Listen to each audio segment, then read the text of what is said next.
Hello, ఈ మధ్యన మా ఫ్రెండ్తో షాపింగ్ అని తోడెళ్ళి మనం కూడా 2 చీరలు కొనేసుకొని బిల్లు కట్టేశాక కవర్ తీసుకుంటుండగా పక్కన ఆ చీరల కుప్పలో నుంచి తళుక్కుమని ఒక మెరుపు మెరిసింది. నాకు ఎంతో ఇష్టమైన నా ఫేవరెట్ ముద్దురు పేడ రంగు చీరకి బాగా కుళ్ళిపోయిన అరటిపండు కలర్ బార్డర్ ఉన్న శారీ కట్టబడింది అనమాట. అప్పుడు నా మనసు ఎగిరి ఏ మబ్బులలోన అంటూ ఎగిరి గంతేసి పర్స్ చూసుకుంటే ఖాళీగా ఉంది, ఫోన్లో బ్యాలెన్స్ నీళ్ళుగా ఉంది.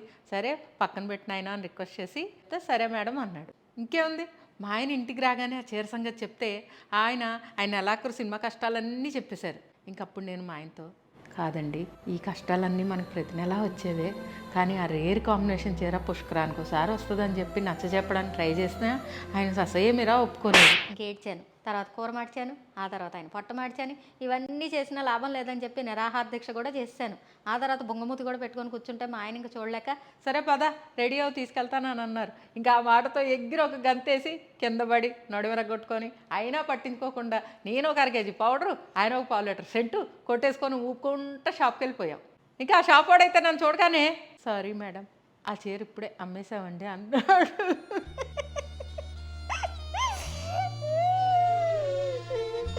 దేవుడు వరం ఇచ్చిన పూజారి వరం వీడంటే ఇదేనేమో అని నాకు అప్పుడు అర్థమై. ఇలా మీకు ఎప్పుడన్నా జరిగిందా?